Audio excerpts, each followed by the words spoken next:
Alright, today we're going to do some basic photo retouching. Nothing super fancy, just something to get your images a little better looking than when they come out of the camera. I've got a picture here of a bald eagle that I took at a local raptor sanctuary, and we're going to need to sharpen him up a little bit, make his colors a little more intense, get rid of this kind of muddied feeling going on between him and the background. So the first thing we're going to do is sharpen him up.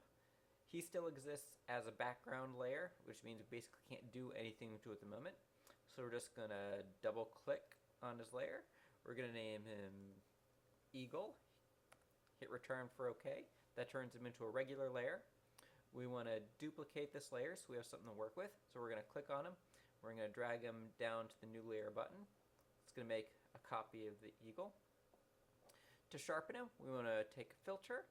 And we could use sharpen unsharp mask, but I find that it does not have quite as nice results as we use the high pass filter. So we're going to click on high pass. This comes up.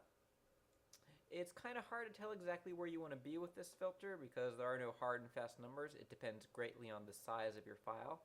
You basically want to look around for it to appear like this with a slight white edge around the highlights. If you come up like this, you've gone a little too far.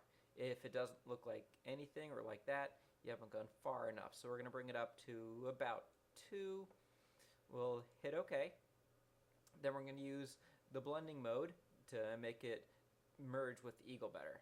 Blending modes are accessed by this little guy here, and there's a whole bunch of them. We won't go too much in depth with them, but they let the layer that you're on interact differently with the layer that is under it. We're going to click on overlay, and you see what that does there? Overlay sharpened up the image. It made the edges a little more intense. It brought further detail into things. Let's click on this eyeball to look at what it looks like without it, and with it, without it. Okay, that looks pretty sharp. If you decide that it's a little too much and you don't like that, you can come up to the opacity and scrub down, and that makes that change, or you can scrub it right back up. To take care of that sort of muddy thing, we're going to fix that with levels. Levels is the difference. Well, let's click on it and I'll show you once I have the histogram up. We're going to click on this little guy here. Wait for that to pop up. This is a new adjustment layer. Adjustment layers are good because they let you make changes to the entire picture without you permanently altering anything. Not permanently altering things is extra good. So we'll click on levels. Now, this is where the range of black and whites exists across the image. You'll see that absolute blacks, there aren't any of them, and then it moves into, these would be middle grays, and these would be bright whites. There are no super bright whites, there are no super dark blacks, and they start about right here. To make pictures look the best, quote unquote, we'll just click on this guy and drag it to about where the majority of the information starts to happen. And we're going to click on the white point and bring it down to where the white starts to happen, which darkened up these blacks. It brightened up the whites. It gave everything a little more contrast, and it's going to make it pop a little and look better. Let's see what it looks like with the preview. We'll click that off, click that back on, click it off, click that back on. Okay. If you decide that you don't like that effect, you can get rid of it completely.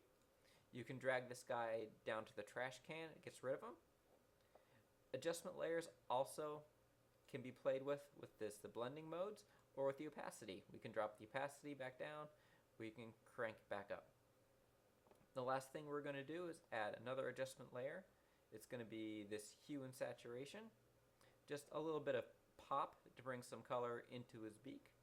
We'll drag saturation up to maybe 15. It intensifies this orange color. If you wanted to add an entire layer of color across the guy, you can play with this hue thing and it changes. Things tend to look silly. Don't recommend that.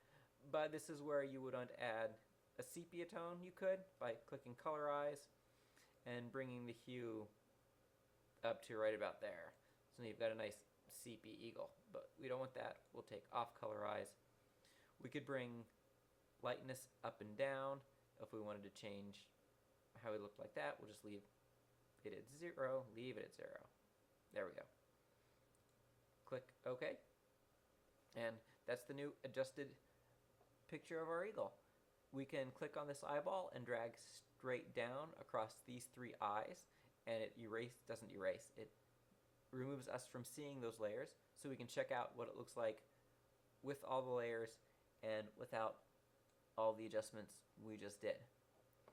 We're going to do a file. We're going to save as, because we never want to save over our originals in case we need to come back to them.